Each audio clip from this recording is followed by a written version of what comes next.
At this point, we all know about the PSX-style survival horror titles that lean more on the classic Silent Hill or Resident Evil look. Crow Country, on the other hand, does something different and goes the other visual route. The Final Fantasy VII route, where characters are modeled differently, kinda like chibi characters. It was a visual style mostly used in the JRPGs of the PSX era. From the get-go, and even before I played the game, when I first saw what the game looked like under that one horror showcase thread, one of those threads that I make every 2 or 3 weeks, I knew this was going to be special. It looks so much different from what I was used to seeing in PSX-style horror games. It had to be special.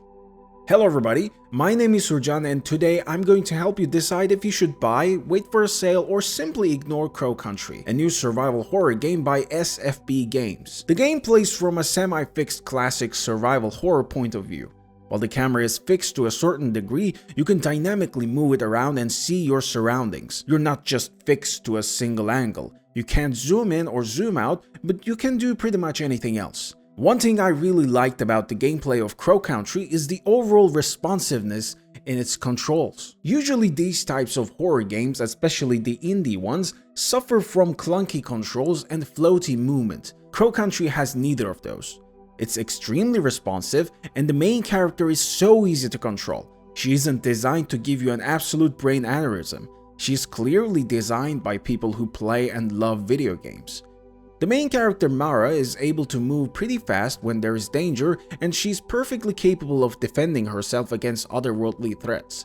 She uses a variety of weapons ranging from a regular pistol to a badass flamethrower. As I said before, while the game uses a semi-fixed camera angle, the movement and the camera itself is pretty dynamic.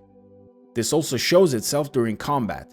Mara can free aim with the aim button and shoot her enemies in precise points. You can headshot enemies or shoot them from other angles. Mara can shoot more accurately when she is closer to her enemies, and when far, it is likely that you're going to waste a lot of bullets.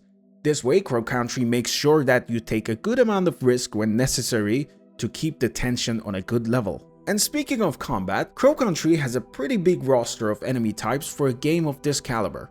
I think I counted at least 6 or 7 different enemy types. They all have slightly different attacks, and while some are tanky and slow, some are glass cannon type enemies who will hurt you a lot.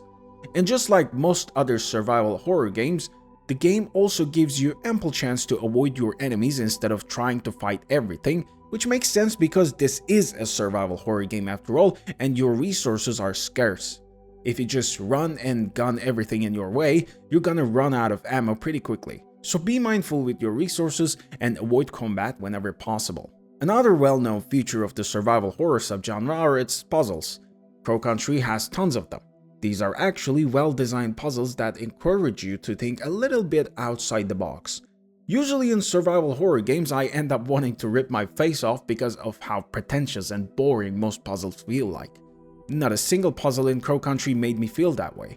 They're all expertly designed and clearly made by people who also love and played lots of puzzle games. While some of these puzzles are mandatory to finish in order to progress the main story, some of them are simply secrets that will reward you with useful items. As far as I can discover, this is basically how you unlock most of the other weapons. I was able to unlock the flamethrower, but the game also had magnum and shotgun ammo scattered all around the place. So it's safe to assume that I probably missed those secrets. So if you want those extra weapons and items, don't be like me and make sure you discover everything. When you're stuck at a point in game, which is pretty normal in this genre to be honest, you can actually kinda use a cheat and learn what to do next. Instead of smearing yellow paint everywhere or annoying you with an NPC giving you unsolicited advice, the developers of Crow Country simply put a fortune teller bot in some places. When you talk to this bot, it gives you a tip about your next objective or a certain puzzle. But beware, as the game only gives you 10 tokens to use on these bots, so only use them when you're absolutely certain that you're stuck. Crow Country uses classic save points that we're used to seeing in the survival horror subgenre. Mara is able to save her progress by looking into a fireplace or other fiery sources. They're a bit scarce, so you will need to backtrack sometimes just to secure your progress, but it's worth it, trust me. There's also some light inventory management, but it's very light. Thankfully, the game doesn't bore you with constant "inventory is full" warnings. Its inventory system is actually pretty chill and I didn't find anything to dislike about it. Now, I don't like to talk too much about a game's story in my reviews, but to briefly go into it, you play as Mara, who comes to Crow Country for an unknown reason, which unravels more as she discovers the place. She finds notes, she talks to people, and she basically discovers the environment to learn the secrets of this place. She meets other characters who will help her or make her job harder. The game also gives you certain options when it comes to interacting with these other characters. I'm not sure if those choices impact anything at all, but hey, I guess that's yours to figure it out. I will not spoil anything. At the end, it took me exactly 4 hours to finish Crow Country. I finished it in one sitting, but as you can see from my results screen, I missed a whole lot of secrets and collectibles and only managed to end with a B. I will definitely go back to it to explore its other secrets and get a better rating, or maybe even unlock another ending. And that's pretty much it. I absolutely recommend Crow Country to any survival horror fan out there.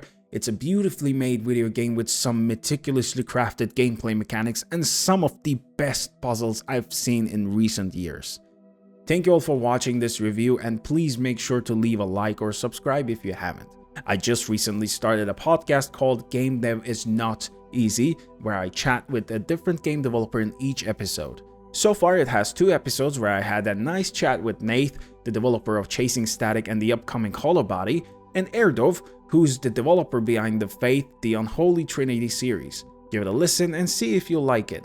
You can find all my links in the description below, including, of course, the links to Crow Country as well.